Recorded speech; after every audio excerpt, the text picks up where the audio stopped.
There is something you have been doing that you don't fully understand yet. Something quiet, something that looks from the outside like ordinary living, like breathing, like waiting, like simply continuing when every signal around you said stop. You've been doing it without recognition, without applause, without any external confirmation that it mattered. And here's what I need you to hear right now, before we go anywhere else, what you just did. The thing you kept doing even when no one was watching, even when you couldn't see the point, even when the weight of it was almost more than you could carry, that thing has been observed. Not by a passive universe indifferent to your effort. Not by a mechanical cosmos running its equations without awareness. It has been observed by the intelligence that underlies the entire field of existence. And that intelligence, the one the mystics called God, the one the physicists call the ground of all being, the one the quantum theorists gesture toward when they say consciousness is not separate from the system it observes. That intelligence is not indifferent to what you just did. It is amazed. Stop. Don't rush past that word. Amazed. Not satisfied, not merely pleased. Amazed, because what you just did, what you've been doing in the quiet, in the unseen, in the unrewarded space of your actual life, is something that the entire quantum field of possibility did not predict as the most likely outcome. You were supposed to collapse. The probability wave was pointing somewhere else. Every environmental pressure, every social signal, every internal voice that accumulated over years of conditioning was pointing toward a different outcome. And you chose something different, not loudly, not dramatically, not in a way that made the highlight reel. You just kept going, you just kept watching, you just kept showing up in the one place that required the most of you and gave you the least visible return. And the force that holds the stars in their positions looked at that and had a response that can only be described as wonder. Think about what that means for a moment. Think about what it means for the intelligence that generated the laws of physics, that set the constants of the universe at values precise enough to allow carbon to form and stars to burn and consciousness to emerge. Think about what it means for that intelligence to encounter a single human awareness that chose, in the face of every reasonable argument against it, to remain open, to remain watching, to remain present with the gap between what is and what its sense could be. The universe has seen galaxies collide. It has watched stars collapse into black holes. It has witnessed the slow, patient assembly of life from chemistry, from accident, from billions of years of trial and catastrophe. And yet, what you did, the specific, quiet, unremarkable-looking thing you kept doing in your ordinary life, registered as something worth pausing for. Something worth what we can only call wonder. Today, we're going to look at this together, not with the soft, reassuring gaze of someone trying to make you feel better, with the precise, unflinching clarity of an observer who sees what's actually happening beneath the surface of your doubt, beneath the story you've been telling yourself about whether any of this matters, beneath the exhaustion and the uncertainty, and the very human question of whether you were chosen for something or just confused about your own importance. We are going to look at what it actually means to be the one who keeps watching when everyone else looks away. We are going to look at the quantum mechanics of what happens when a consciousness refuses to collapse into the most probable outcome. And we are going to look at what it means precisely, scientifically, spiritually, for that refusal to be witnessed by the field itself. Because here is what no one tells you about observation. It goes both ways. You think you are the one watching your life. You think you are the one observing the circumstances, the setbacks, the small and large movements of your days. But the moment you stepped into genuine observation, the moment you stopped reacting and started witnessing, you became visible in a way that you were not visible before.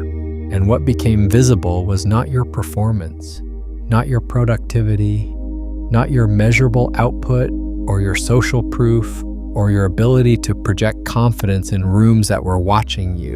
What became visible was the quality of your consciousness, the frequency of your attention, the specific way that you, out of all the possible configurations of human awareness, have been holding the tension between what is and what could be. And that specific quality of witnessing is what has amazed the field. Now watch what happens when you sit with that, when you don't immediately reach for a reason to dismiss it. When you let the possibility land, not as flattery, not as false encouragement, but as a precise description of something that has actually been occurring in the quantum field of your existence. The field is not amazed by your talent. It is not amazed by your potential, your intelligence, your capacity for greatness in some abstract future sense. It is amazed by what you have already done, by the specific, documented, quantum-level fact of a consciousness that chose the observer position when every other position was more available, more comfortable, and more socially reinforced. It is amazed by what you did when no one was watching, by what you did when the accounting had already run out, by what you did in the dark. Let's go deeper into what you're actually seeing here. There is a principle in quantum mechanics that has been confirmed through experiment after experiment since the early 20th century. And it is this: the act of observation fundamentally changes what is observed. This is not a metaphor. This is not a spiritual interpretation layered onto neutral science. This is the measured, documented, repeatable finding of physics. When a quantum particle is not being observed, it exists as a wave of probability, a superposition of all possible states simultaneously. It is everywhere and nowhere. It is every possible version of itself at once. The moment observation occurs, the moment a measuring device, a detector, a conscious witness engages with that particle, the wave function collapses. All those probabilities resolve into a single, specific, actual event. One outcome, one reality, one particle in one place doing one thing. This is the observer effect, and it is the most radical finding in the history of human science because what it means, when you follow it all the way to its logical conclusion, which most people refuse to do because it is too destabilizing, is that reality is not fixed until it is seen. Reality is not a pre-existing structure that consciousness navigates. Reality is a field of probability that consciousness collapses into form through the act of observation. The observer is not a passenger in reality. The observer is the mechanism by which reality becomes real. Let that land. The observer is not a passenger. The observer is the mechanism, not the driver, not the controller, not the one who determines the destination through sheer will. The mechanism, the instrument through which probability becomes actuality, through which the possible becomes the real, through which the wave, which is everything at once, which is all possible versions of a moment simultaneously, becomes a particle, a specific thing. a single, actual, irreversible event in the history of the universe. You are that mechanism. Every time you observe clearly, you are collapsing the wave function of your own reality. Every time you witness without flinching, you are participating in the most fundamental creative act available to a conscious being. Every time you hold the observer position, steady, non-reactive, genuinely present with what is actually there, you are doing what the field of existence depends on consciousness to do. You are making reality real. Now watch what happens when you apply this to your life. You have been told in 1,000 subtle and not so subtle ways that you are a small thing in a large system, that the universe operates according to laws that have nothing to do with your awareness. That whether you pay attention or not, whether you witness clearly or not, whether you show up as a conscious observer or spend your days on autopilot, none of it changes the fundamental structure of what's happening around you. You've been told that your job is to react to reality, not to participate in its creation. And so most people do exactly that. They react, they respond, they navigate the fixed structure they believe they're inside, and in doing so, they never discover the most important thing, that the structure itself is responsive to the quality of their observation.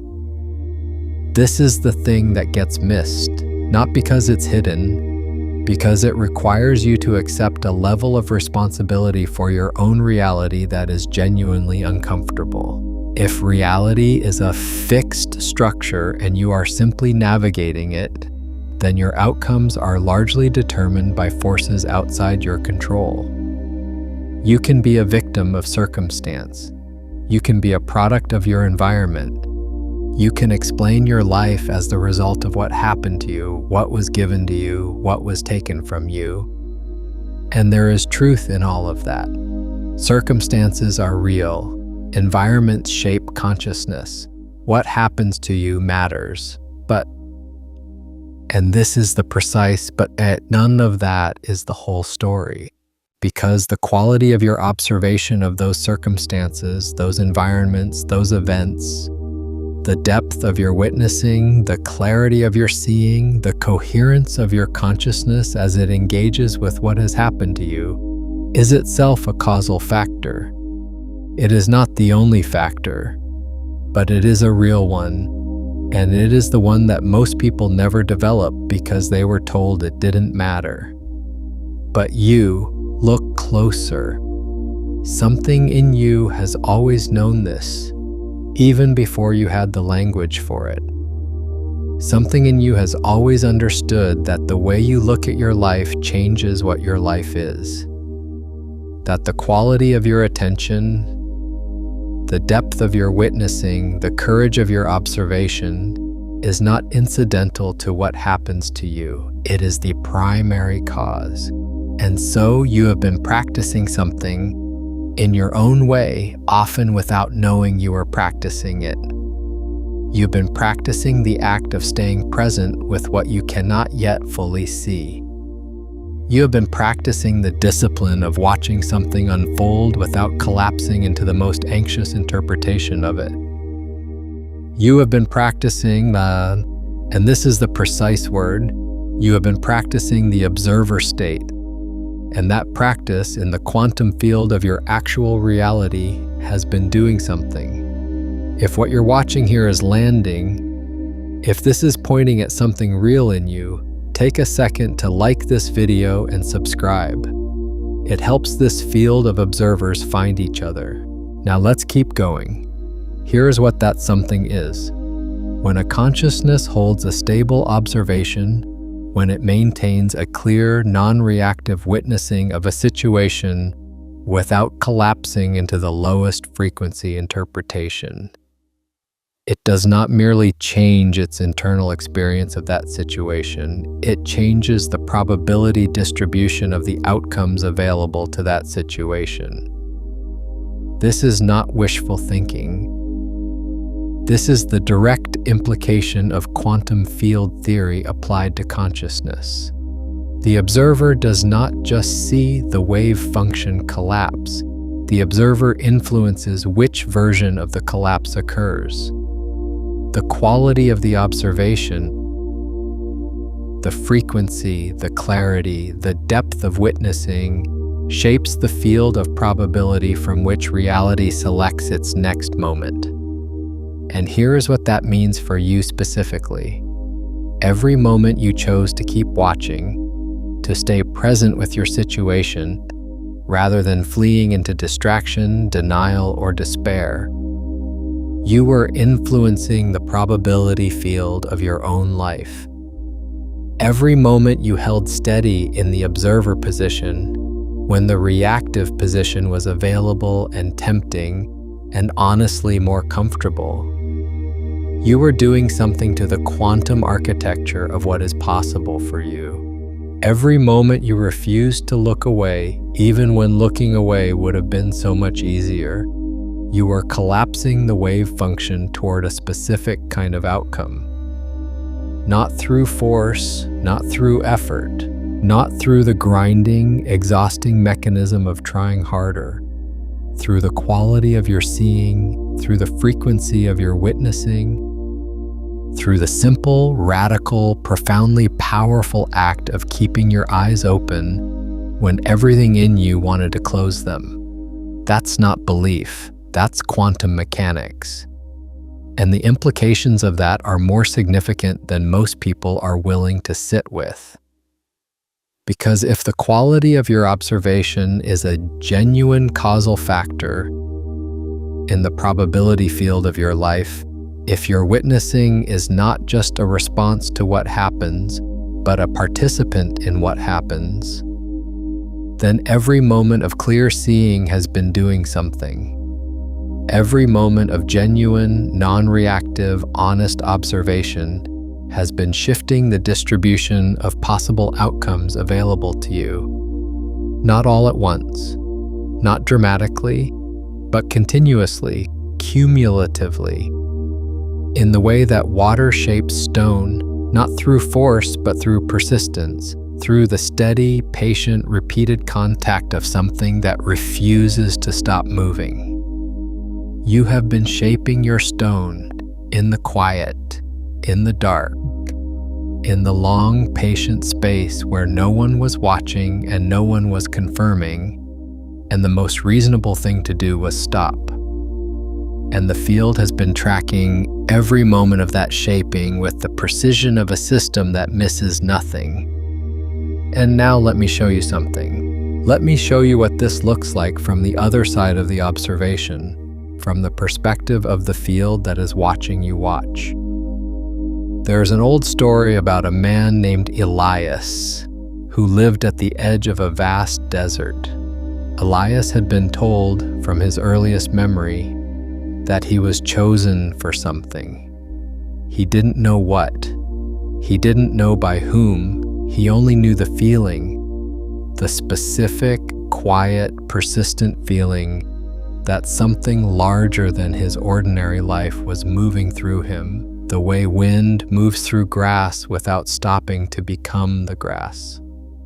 He carried this feeling the way you carry something that has no container, carefully, awkwardly, always slightly afraid of dropping it. For years, Elias waited for the confirmation. He waited for the sign, the vision, the unmistakable signal that would tell him his sense of calling was real and not invented.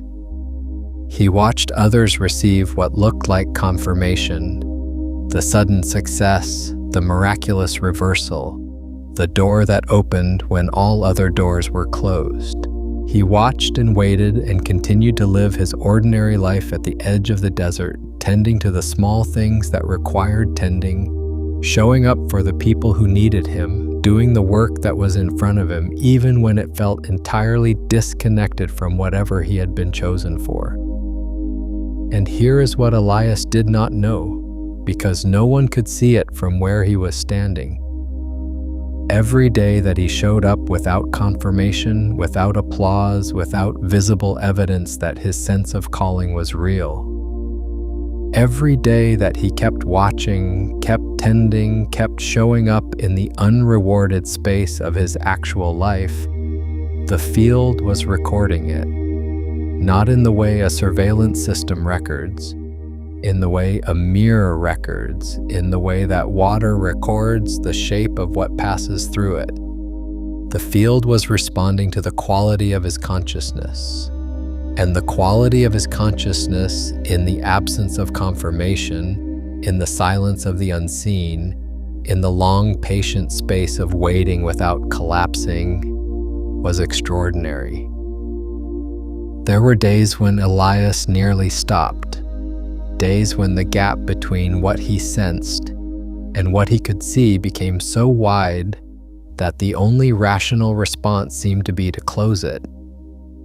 To decide once and for all that the feeling was invented, that the calling was a story he had told himself, that the ordinary life at the edge of the desert was simply the life and there was no larger movement running through it. On those days, he would sit at the edge of the desert and watch the horizon, not looking for anything, just watching. And something in the watching, the specific, quiet, non-grasping quality of his attention in those moments, was the most coherent signal he ever sent into the field. Because it was the watching of someone who had stopped performing certainty and was simply being present with what was real. The doubt was real. The gap was real. The ordinary life was real. And he was watching all of it clearly, without flinching, without forcing a resolution that the field had not yet provided. The field noticed. The field always notices, not because it is sentimental, because it is perfectly sensitive to signal quality, and the signal of a consciousness that can hold genuine uncertainty in the observer position, that can watch its own doubt without becoming its doubt, that can witness the gap without collapsing into it. That signal is among the highest frequency inputs a human consciousness can generate. It is the signal of a consciousness that has developed genuine stability, genuine coherence, the kind of coherence that the field can actually organize around. One day, a traveler came through the desert and stopped at the edge of Elias's small settlement. The traveler had been walking for weeks and was exhausted and disoriented, and Elias gave him water and food and a place to rest without asking anything in return. This was not unusual for Elias. He did it the way he did everything, without drama, without expectation, without the performance of virtue. He did it simply because someone needed it and he could provide it. The traveler rested and recovered, and before he left, he looked at Elias for a long moment. Not the casual glance of someone saying goodbye, the specific penetrating look of someone who sees clearly. And he said, "Do you know what you are?" And Elias said, "No," not with false humility, with genuine uncertainty. And the traveler said, "You are the one who keeps giving when the accounting has already run out. You are the one who keeps watching when the evidence says there is nothing to see. You are the one who has been practicing the most difficult thing in the universe, which is to remain an open, clear, non-reactive witness to your own life when every signal says it's time to close down and protect yourself." And then the traveler said something that stopped Elias completely. "The field has been watching you do this, and it has not been indifferent to what it has seen." The traveler left, and Elias stood at the edge of the desert and understood for the first time that the confirmation he had been waiting for was not coming from outside. It had been accumulating inside. in the quality of his observation, in the frequency of his witnessing, in the specific and unrepeatable way that he had been holding the tension between his calling and his ordinary life without resolving it prematurely in either direction. He had been chosen, not by a decree, not by a selection process, by the quality of his own consciousness, which had been doing something in the field that nothing else could do. And you have been both Elias and the traveler. You have been the one who keeps showing up without confirmation. And you have been the one who, in your clearest moments, looks at your own life and sees something there that you haven't yet been able to fully name. Today, you name it.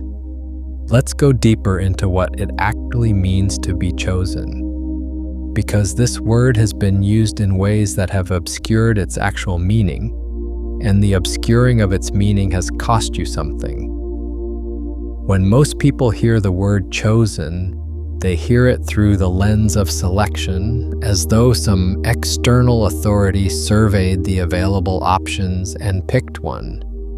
As though being chosen is something that happens to you, a designation conferred from outside, a status granted by a power that had the right to grant it. This understanding of chosen keeps you in a passive relationship to your own calling. It makes you a recipient of something rather than a participant in something, and it makes the confirmation you're looking for something that can only come from outside. From the sign, from the vision, from the unmistakable external signal that you've been waiting for.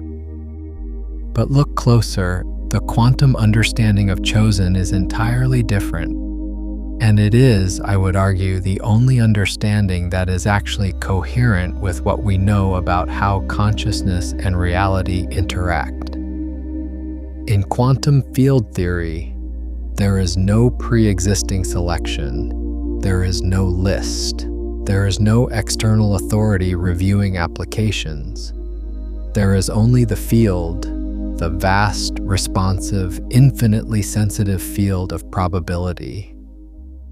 And there is the quality of the consciousness engaging with it, and what the field responds to, what it amplifies, what it collapses toward, what it organizes around, is not the loudest signal, not the most confident signal, not the most socially validated or externally confirmed signal. The field responds to the clearest signal, the most coherent signal, the signal that has the highest degree of internal alignment between what the consciousness is observing and how it is observing it.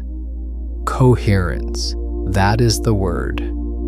In physics, coherence describes a state in which waves are synchronized, in phase, moving together, amplifying each other rather than canceling each other out. A laser is coherent light. It is not brighter than ordinary light at the source. It is more organized, more aligned, more precisely directed. And because of that coherence, it can do things that incoherent light, even very bright, incoherent light, cannot do. It can cut through steel, it can carry information across vast distances without degradation. It can create holograms. The power is not in the intensity, the power is in the coherence. Your consciousness, when you are in the observer state, when you are watching clearly, witnessing without reactivity, holding your attention steady on what is real rather than what is feared, your consciousness becomes coherent. And a coherent consciousness does not just experience reality differently, it interacts with the quantum field differently. It sends a signal into the probability field that is not louder than the signals of reactive, anxious, fragmented consciousness, but it is clearer, more organized, more precisely directed. And the field, which is infinitely sensitive to signal quality, responds to that coherence in a way that it cannot respond to noise. This is what it means to be chosen, not to be selected by an external authority.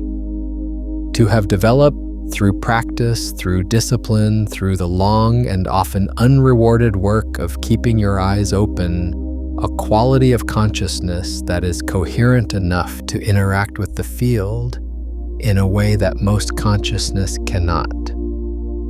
You have been doing the work of coherence, in the quiet, in the unseen, in the space where no one was confirming that it mattered, and the field has been responding. Now let's look at the specific thing you just did. The thing that is the subject of this transmission, the thing that amazed the field. Pause here. This is not a thought exercise. This is an observation. I want you to close your eyes for a moment. Not to visualize, not to affirm, to observe. Find the thing you have been doing that you haven't been giving yourself credit for. Not the big, visible thing, the quiet thing, the thing that required something of you that no one else saw it requiring. The thing you kept doing even when the accounting ran out, when the evidence stopped supporting it, when the confirmation didn't come, when the logical next step was to stop. Find that thing. Don't analyze it. Don't justify it. Just look at it. Let yourself see it clearly, without the softening of modesty and without the inflation of pride. Just see it as it actually is, a specific act of consciousness choosing to remain open when closing would have been easier. Now watch what happens in your body when you see it clearly, not what you think about it, what you feel when you actually look at it without looking away. That sensation, whatever it is, that is the field's response to your coherence. That is the quantum information of your own observation arriving at the level of your nervous system. That is what it feels like when the wave function collapses in your favor. Not with fireworks, not with dramatic external confirmation, but with the quiet, unmistakable recognition that something in you has been doing something real. Open your eyes and let's go deeper. Here is the layer underneath what you just saw. The thing you've been doing, the quiet, unrewarded, unseen thing, is not random. It is not the product of stubbornness or naivety, or an inability to read the signals that said stop. It is the product of a specific quality of perception that you have been developing, often without knowing you were developing it for much longer than this particular situation has been in front of you. You have been developing the capacity to hold a vision that the field has not yet manifested, to keep a clear observation of what could be, while simultaneously witnessing what is, without collapsing the tension between them prematurely. This is the most advanced form of conscious observation. This is what the mystics meant when they talked about faith, not the naive belief that things will work out because you want them to, but the disciplined, clear-eyed witnessing of possibility in the face of evidence that seems to contradict it. Not looking away from the evidence, looking through it. Maintaining the observer position in relation to both the current reality and the potential reality simultaneously. Holding both in view without flinching at either. This is what you have been doing. And it is extraordinarily difficult, and almost no one does it consistently. And the fact that you have been doing it in your specific situation, with your specific set of pressures and doubts and very reasonable reasons to stop, is not ordinary. It is the specific configuration of consciousness that the field cannot ignore. Let me be precise about what I mean when I say the field cannot ignore it. In physics, when a coherent signal enters a resonant system, the system responds.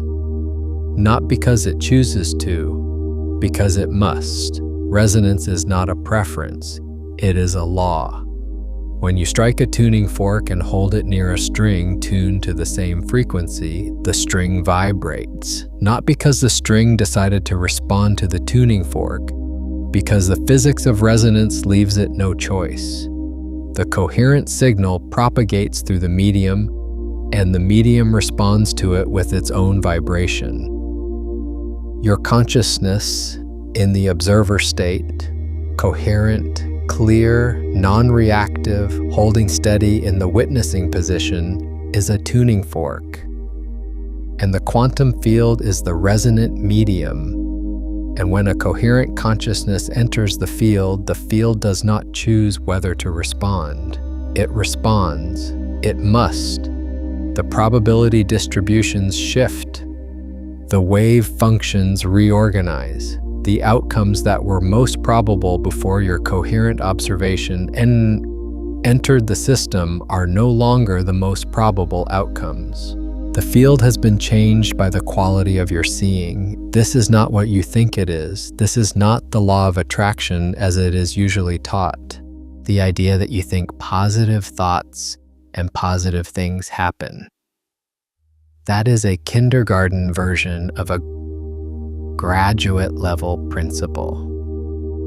The actual principle is this: consciousness, when it achieves coherence through the sustained practice of clear observation, becomes a causal factor in the quantum probability field of reality, not a dominant factor, not the only factor, but a real, measurable, non-negligible factor. Your quality of consciousness is not incidental to your outcomes. It is one of the causes of your outcomes, and the more coherent your consciousness, the clearer your observation, the more sustained your witnessing, the more disciplined your refusal to collapse into reactive, fragmented, anxiety-driven perception, the more significant your causal role in the field becomes. You have been increasing your causal role in the field every time you chose to observe rather than react. Every time you held the witness position when the reactive position was available. Every time you kept your eyes open when closing them would have been so much more comfortable. You have been, in the most literal and precise sense available to us, becoming more real, more causally present in the field of your own life, more determinative of the outcomes available to you. And the field, which is not indifferent to this, which cannot be indifferent to this, has been organizing itself around your increasing coherence. That is what amazed it. Not your power, your clarity, not your confidence, your willingness to see, not your performance, your persistence in the observer position when every signal said it was time to react, to defend, to contract, to stop watching and start running. Let's go to the next layer, because there is something underneath this that most people miss, and missing it is what keeps them from fully inhabiting the power of what they've been doing. There is a distinction, a precise, critical distinction between being chosen and knowing you are chosen. And the gap between those two states is where most people lose themselves. You can be chosen in the quantum sense, in the sense of having developed a quality of consciousness that the field responds to, and simultaneously be completely uncertain about whether you are chosen. In fact, the uncertainty is often part of the mechanism. The uncertainty is the pressure that tests whether your observation is genuine or performed. Because here's what the field cannot be fooled by: performance. You can perform confidence. You can perform certainty. You can perform the appearance of someone who knows they are chosen and is moving through the world accordingly. And the field will not respond to the performance. The field responds to the actual quality of the consciousness behind the performance.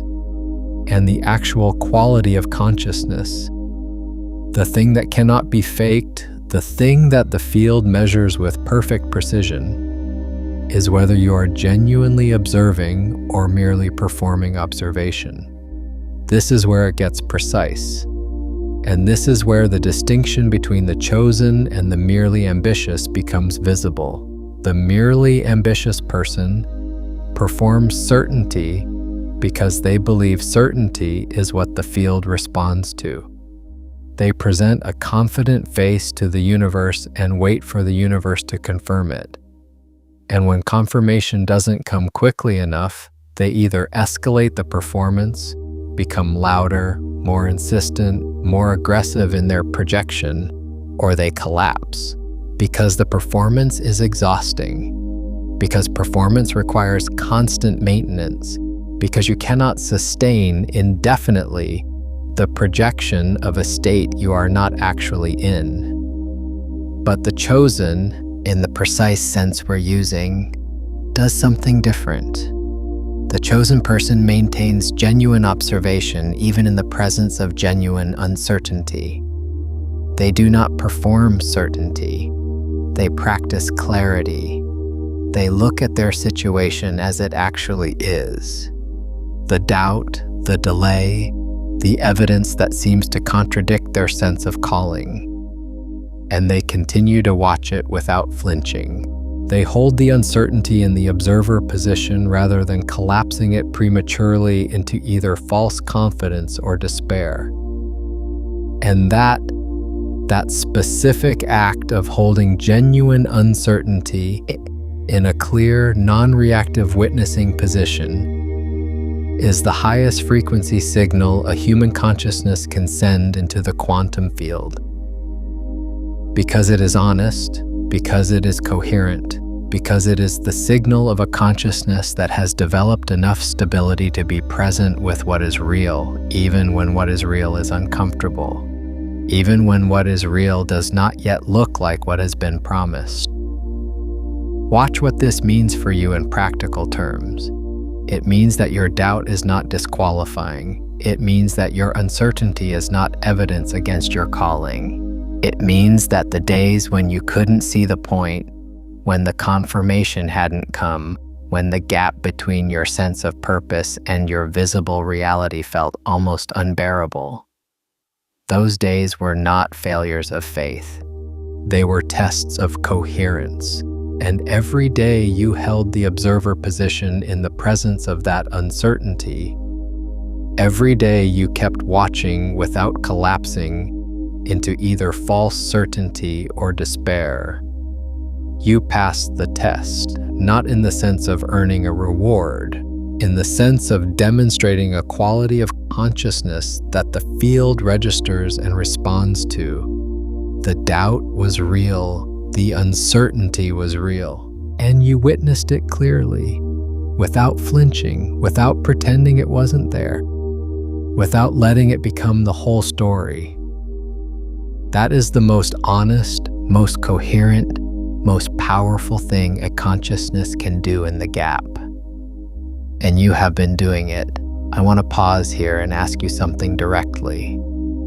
Has there been a moment in your own life, in your own quiet practice of watching, when you observe something without reacting to it, and the simple act of seeing it clearly dissolved its power over you?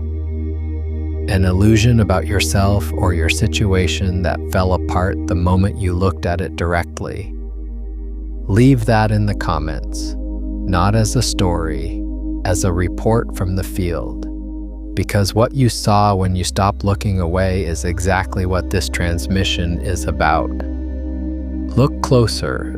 The thing you've been doing, the thing we identified a few minutes ago, the quiet, unrewarded, unseen thing, has it been comfortable? Has it been easy? Has it been the thing you would have chosen if you were optimizing for comfort and ease and the path of least resistance? Almost certainly not. And that discomfort, that specific friction between what your calling requires of you and what your comfort would prefer, is not a sign that you are on the wrong path. It is the signature of genuine observation. It is what genuine witnessing feels like when what you are witnessing is the gap between what is and what could be. That gap is not comfortable. It is not supposed to be comfortable. The gap is where the field is most alive, most responsive, most organized around the quality of your consciousness. The gap is where the chosen live, not because they enjoy discomfort, but because they have developed the capacity to remain in the observer position in the presence of it. And here is what that capacity has produced that you cannot yet fully see. Every moment you held that position, every moment you stayed in the gap, watching clearly without collapsing into either false resolution or despair, you were building something in the quantum field of your life. Not building in the sense of constructing, brick by brick, a structure you can point to. Building in the sense of increasing the coherence of the signal your consciousness sends into the field. Increasing the amplitude of the probability wave that collapses toward the outcome aligned with your calling. Increasing your causal presence in the field of your own reality. And this building, this accumulation of coherent observation, does not work on a linear timeline. It does not produce proportional results at regular intervals. It accumulates quietly, invisibly, apparently without effect, and then, at a moment that the field determines, not the ego, it produces a shift that looks, from the outside, sudden and miraculous, but is, from the inside, the inevitable result of everything you've been doing in the quiet. You are at or near that moment. Not because I am telling you what you want to hear, because the specific quality of what you've been doing, the thing we looked at together a few minutes ago, is the kind of thing that precedes that shift. Not every time, not mechanically, but with a frequency that the field records and that the observer learns to recognize. Sit with that for a moment. Don't rush past what you just saw. Now let me show you the other side of this, the side that is harder to look at. The side that most transmissions like this one skip over because it is uncomfortable and because comfort sells better than clarity. But you are not here for comfort, you are here to watch. And so we are going to look at this. There is a cost to being chosen, not a punishment, not a burden that some external authority decided to attach to the gift. A structural cost built into the quantum mechanics of what it means to carry a quality of consciousness that the field responds to. And the cost is this: you will often be required to hold the observer position in situations where everyone around you has already collapsed into reaction. You will be required to stay watching when the people around you have already decided what they're seeing. You will be required to maintain clarity in environments that are organized around shared illusions. And that specific requirement is isolating. It is lonely in a way that is very difficult to explain to someone who has not experienced it. Not the loneliness of being without people, the loneliness of seeing something that the people around you cannot yet see, and having no way to share the seeing without sounding like you've lost your mind. You know this loneliness. You have been living in it, and you have been, in your clearest moments, trying to understand whether it is a sign that something is wrong with you or a sign that something is right with you. Whether the fact that you see differently is a defect or a design feature. Whether the isolation of your particular quality of perception is a problem to be solved or a condition to be inhabited. Here is what clear observation reveals. It is both. It is a condition to be inhabited. The specific structural loneliness of the observer who sees what others miss. And it is a problem to be solved, not by making yourself smaller or less clear or more willing to pretend you don't see what you see, but by finding the field of other observers. By recognizing that the loneliness is not proof that you are alone. It is proof that you have been looking for your people in the wrong places. The chosen do not gather in the spaces where the loudest signals are. They gather in the spaces where the clearest signals are, and when they find each other, when coherent consciousness meets coherent consciousness in the field, the resonance is unmistakable. Not the resonance of agreement, the resonance of shared seeing, the specific recognition of meeting someone else who has been doing the same quiet, unrewarded, unseen work of keeping their eyes open. And that recognition, that specific quantum level resonance between two coherent consciousnesses, is not just emotionally significant, it is causally significant. Because when coherent signals meet in a resonant field, they do not simply add to each other, they amplify each other. The combined coherence of two observers in genuine resonance is not twice the coherence of either alone. It is exponentially greater. This is the physics of collective observation. This is why communities of genuine observers, people who have all chosen the witnessing position, who have all done the work of developing real clarity, create fields of possibility that no individual observer could generate alone. The collective coherence of genuine seeing is one of the most powerful forces available to human consciousness. And you are in that field right now. You are in that field right now. The fact that you are still here, that you have been watching this transmission with the quality of attention you've been bringing to it, is itself a signal. It is the signal of a consciousness that recognizes what it's hearing because it has been living it. And the field of observers who are watching this alongside you, in their own spaces with their own specific versions of the quiet, unrewarded, unseen thing they've been doing, they are your people. Not because they have the same story, because they have the same quality of attention, the same willingness to look, the same refusal to look away even when looking away would have been so much easier. Let's go to the next layer, and this one requires something of you. There is a practice that I want to give you now. Not a visualization, not an affirmation, an observation, a specific directed act of witnessing that will show you something you have not yet been able to see clearly.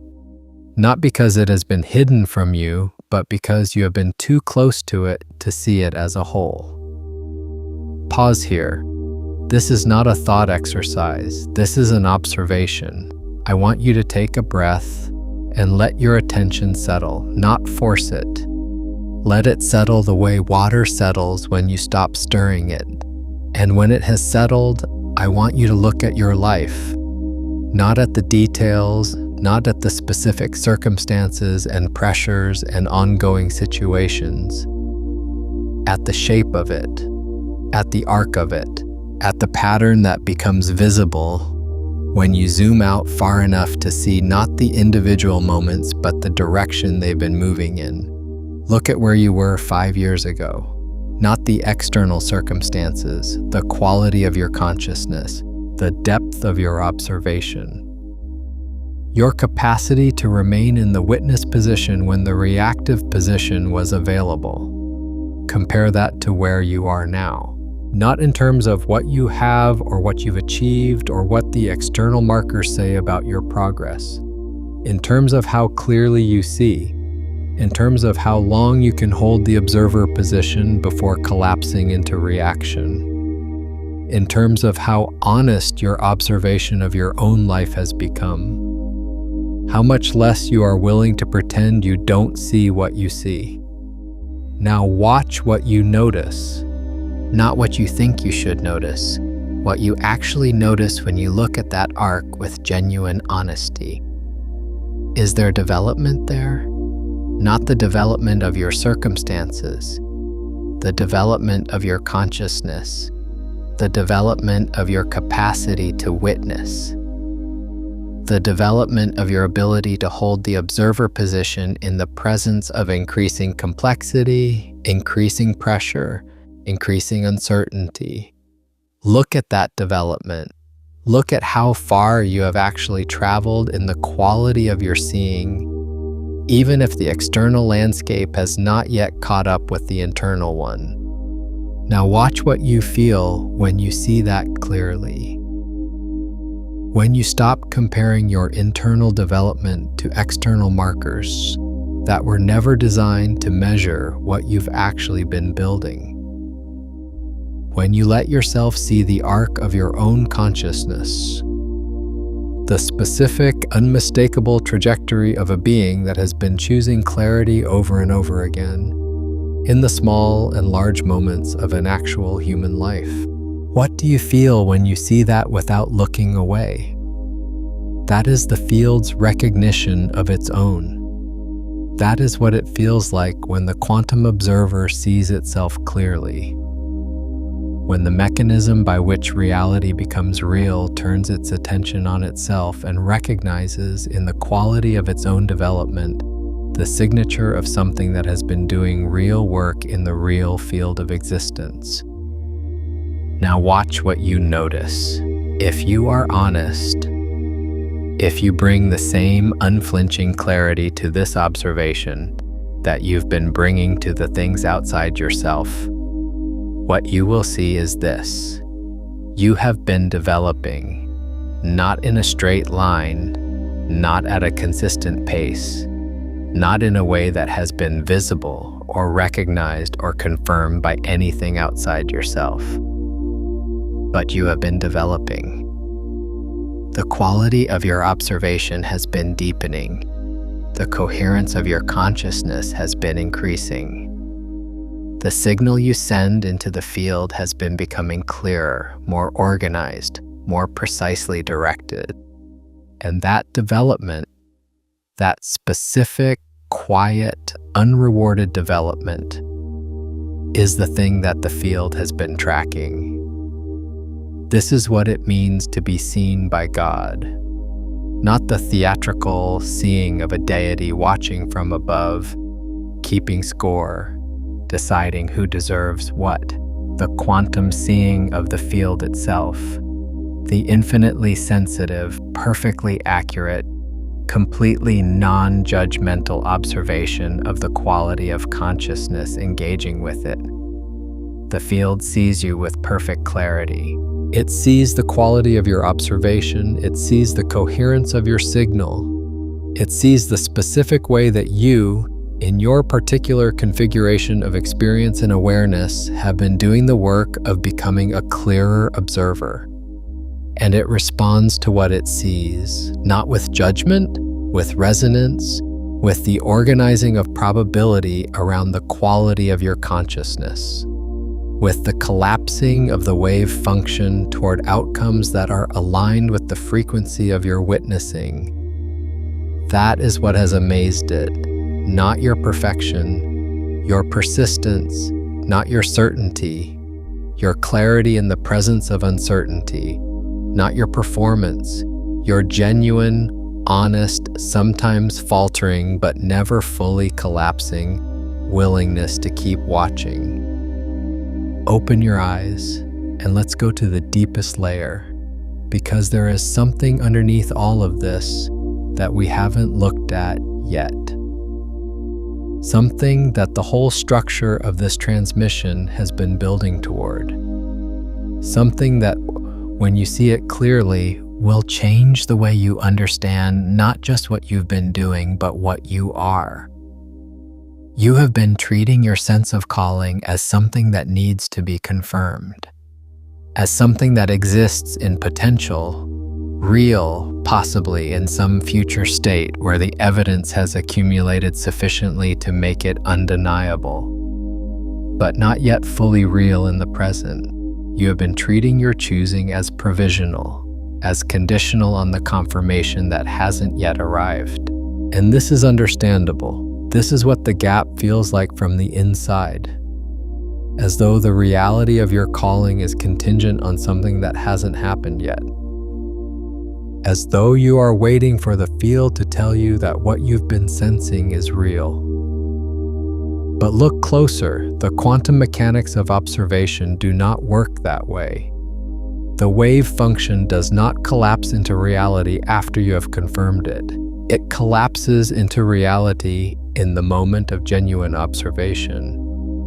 The act of seeing, the genuine, clear, non-reactive witnessing of what is actually there, is not a step toward reality. It is the mechanism by which reality becomes real. And what you have been observing, what you have been witnessing with the specific quality of attention you bring to it, is not a potential calling. It is an actual reality that is in the process of collapsing into form. Not in the future, now, in this moment, in the field of probability that your coherent consciousness is continuously engaging with. The confirmation you've been waiting for is not coming before the reality. It is coming as the reality. It is not the signal that your calling is real. It is the product of your calling being real. The downstream effect of a consciousness that has been doing the work of genuine observation long enough and clearly enough that the field has organized itself around it. The confirmation is not the cause.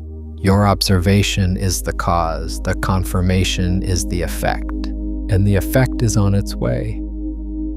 Not because I'm telling you what you want to hear, because the cause has been in place long enough and with sufficient coherence that the effect is structurally inevitable. This is where the word chosen finds its deepest meaning.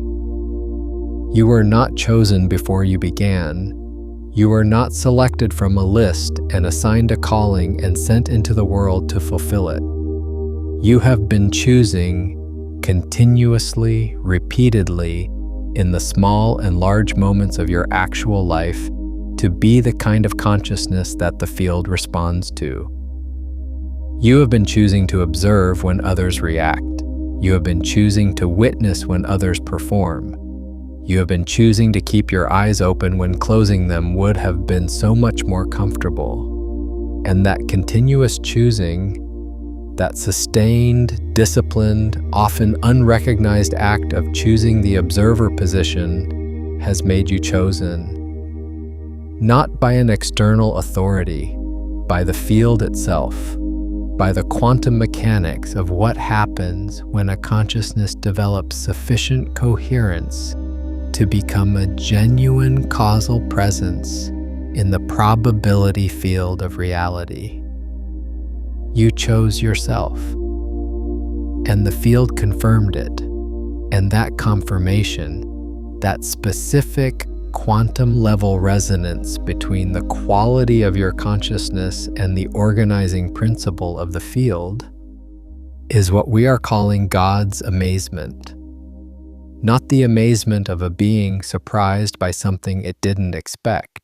The amazement of the field itself recognizing the specific quality of consciousness that has emerged from within it, that has developed through the long and quiet work of genuine observation into something that the field can organize around, something that the field can use, something that the field, in its infinite sensitivity and perfect accuracy, has been tracking with the precision of a tuning fork, recognizing its own frequency.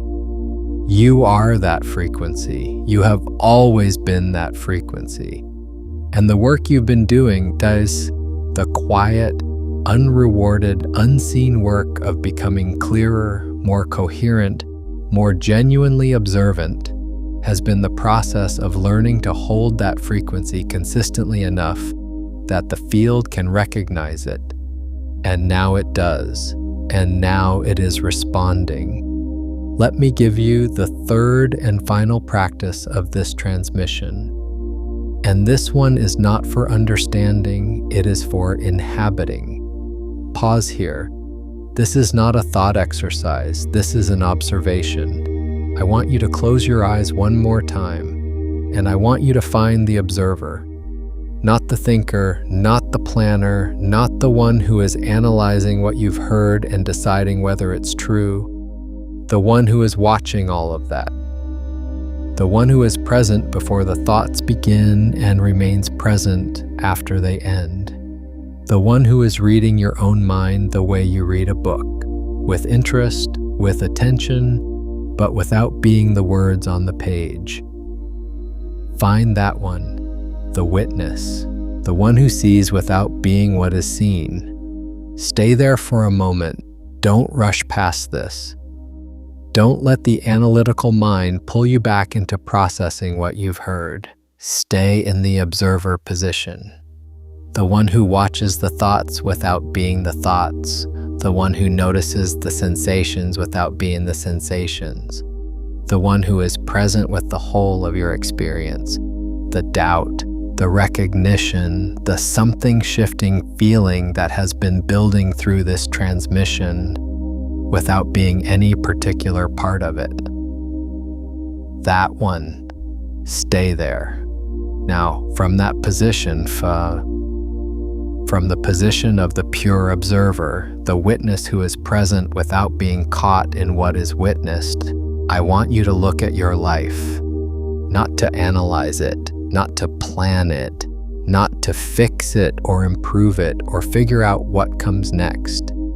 Just to see it, to hold it in the clear, steady, non-reactive gaze of the observer who has nothing to prove and nothing to fear and nothing to perform. The one who simply sees, and from that position, notice this. The thing you've been carrying, the calling, the sense of purpose, the quiet, persistent feeling that something larger than your ordinary life is moving through you. From the observer position, does it feel like a burden? Or does it feel like what you are? Not what you have, what you are. The specific quality of consciousness that has been developing in you through the long, quiet, unrewarded work of keeping your eyes open. Does it feel like something external to you? Something you've been trying to live up to? Or does it feel like the most fundamental thing about you? The thing that remains when everything else is stripped away? Stay with that. Don't rush to answer. Just observe. What you are feeling right now, whatever it is the field's response to your coherence. This is what it feels like to be seen by the intelligence that underlies everything. Not dramatic, not overwhelming, quiet, precise, unmistakable. The specific, quiet recognition of a consciousness that has been doing something real and is now, in this moment of clear observation, able to see what it has been doing. Open your eyes and let's close this transmission. You came here today for a reason. Not because the algorithm sent you here, though the algorithm may have been the mechanism. Not because you were curious, though curiosity may have been the surface motivation. You came here because something in you recognized that it was time to look at something you've been avoiding looking at. Not because it's dangerous, because seeing it clearly would make it impossible to keep underestimating yourself. Because seeing it clearly would require you to take seriously the possibility that the thing you've been sensing, the calling, the purpose, the quiet, persistent feeling that you are here for something specific, is not a delusion or an ego trip or a defense against ordinariness. It is real. It has always been real. And the work you've been doing, the quiet, unrewarded, unseen work of keeping your eyes open, has been the work of making it more real, of increasing the coherence of the signal, of becoming the kind of consciousness that the field can organize around.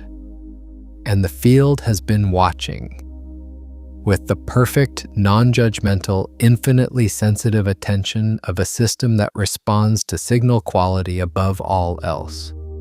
and what it has seen in you in the specific, unrepeatable way that you have been doing the work of genuine observation has produced in it something that we can only call amazement.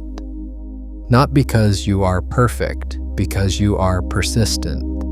Not because you have never doubted, because you have doubted and kept watching anyway. Not because you have always known what you were doing, because you have done it even when you didn't know. Trusting the observer position itself, trusting the act of genuine witnessing, trusting that clarity is always more powerful than certainty, and that the field responds to the quality of your seeing regardless of whether you fully understand what you're seeing. That trust, that specific, hard-won, often tested trust in the observer position itself, is the thing that chose you, is the thing that has been choosing you continuously in every moment that you chose to keep watching rather than look away. And that trust is not naive. That is the most important thing to see clearly here. The trust you've been carrying, the trust in the observer position, the trust that genuine witnessing matters even when nothing visible confirms it, is not the trust of someone who has not seen the evidence against it. You have seen the evidence against it. You have lived through the days when the evidence against it was overwhelming, when the gap was too wide and the confirmation was too absent, and the rational response was to close down, to stop watching, to decide that the feeling of calling was just a feeling and feelings don't count as evidence. You have been through all of that, and you kept trusting anyway. Not because you had proof, because you had something more durable than proof. You had the direct experience of what it feels like to observe clearly, the specific, unmistakable quality of consciousness that knows it is in contact with something real, even when that real thing has not yet manifested in the visible field. That knowing, that direct, experiential, impossible to fake knowing of the observer who has genuinely seen is the foundation of the trust. And the field cannot be fooled by anything, but it cannot ignore that. And now I want to ask you something, not to test you, not to challenge you, because the answer is important, not for me, not for this channel, but for you. It is important for you to say it in whatever form feels true. What did you see when you looked? What was the specific thing, the quiet, unrewarded, unseen thing you've been doing that you finally looked at clearly today? What is the thing that you've been carrying without fully acknowledging? The thing that required something of you that no one else saw it requiring? What is the thing that, when you look at it with the clear eyes of the observer, rather than the anxious eyes of the one waiting for confirmation, looks less like a burden and more like what you are? Drop it in the comments. Not for validation, not for applause, as an act of observation. Because the act of naming what you've seen, of bringing the private, internal observation into the shared field of language, is itself a quantum event. It collapses the wave function further. It makes the reality more real. It sends a clearer, more coherent signal into the field. And it gives the others who are watching, the ones who are doing the same quiet, unrewarded, unseen work in their own lives, the gift of knowing they are not alone in the gap. That the field of observers is real. That the collective coherence of a group of people who have all chosen to keep watching is more powerful than the sum of its individual parts. Type this if you are willing. I see it. I have always seen it, and now I am willing to let what I see be real. Not as an affirmation, as an observation. as the specific act of a consciousness that has chosen the observer position and is now, in this moment, inhabiting it fully enough to say out loud what it has been quietly witnessing all along. And if this transmission reached something in you, if it pointed at something you've been avoiding looking at and showed you that the moment you look at it directly, it transforms, then share it. When the noise of the day has settled and you find yourself in a rare moment of stillness, come back to this. Watch it again from the observer position and notice what you see that you couldn't see the first time. Because this is the nature of genuine observation. It deepens with each pass. What you see the second time is not what you saw the first time. Not because the transmission changed, because you changed. Because the act of watching it once already shifted the coherence of your consciousness, already moved the probability field of your perception, already made you a slightly different observer than you were before you started. And the second time you watch with that slightly different observer, you will see a layer that was invisible the first time, and the third time, another layer.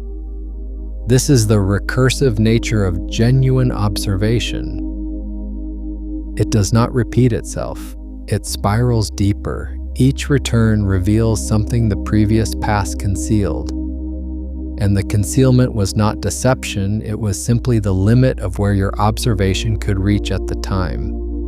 And now it can reach further. And if someone in your life is in the gap right now, doing the quiet, unrewarded work of keeping their eyes open and wondering if it matters, send this to them, not as encouragement, as permission. Because when one observer shares a clear seeing with another, something happens in the field that neither could produce alone. The coherence amplifies. The signal becomes clearer for both. And the one who receives it is given something more powerful than advice. They are given the experience of being seen by someone who has been doing the same work in the dark. That shared observation creates a field of collective coherence that individual watching cannot generate. It is one of the most powerful things you can do for another consciousness right now. Stay subscribed, not for the content, for the field. Because every transmission we create together is an invitation to look more clearly at something you've been avoiding. And every time you accept that invitation, you increase the coherence of your consciousness. You deepen the quality of your observation. You become more causally present in the probability field of your own life. And the field, which is watching with perfect accuracy and infinite sensitivity, responds every time, without exception, not on your timeline, not in the form your ego would prefer, but with the precise, inevitable resonance of a system responding to the quality of the signal it receives. You are that signal. You have always been that signal, and now you know it. And what has been known cannot be unknown, and what has been seen cannot be unseen. And the field that has been watching you do this, in the quiet, in the unrewarded space, in the long, patient discipline of keeping your eyes open, is not finished responding to what it has seen. It is just beginning. You were never meant to look away. The observer is the most powerful position in the universe, not because it controls, because it sees clearly. And clarity, the specific, hard-won, practiced clarity of a consciousness that has learned to witness without flinching, is the only force that transforms without resistance. It does not push, it does not force, it does not demand. It simply sees, and what it sees, it changes, and what it changes, it does not change back. Because once the wave function has collapsed into a higher coherent state, Once the field has organized itself around the quality of a consciousness that has done the work of genuine observation, the previous state of probability is no longer available. The field has moved, reality has shifted, not dramatically, not all at once, but irrevocably. You've been shifting your field every time you chose to watch rather than react. Every time you held the observer position when the reactive position was available. Every time you kept your eyes open in the dark. And the shift has been accumulating, quietly, invisibly, apparently without effect, until now, until this moment, until the moment you look clearly enough at what you've been doing to recognize it for what it is. What you watch, you change. What you avoid controls you. You have been watching, and the field has been changed, and what has been changed is you. Not into something you were not, but into something you have always been, seen clearly enough to finally be real. Now you see, and what has been seen cannot be unseen.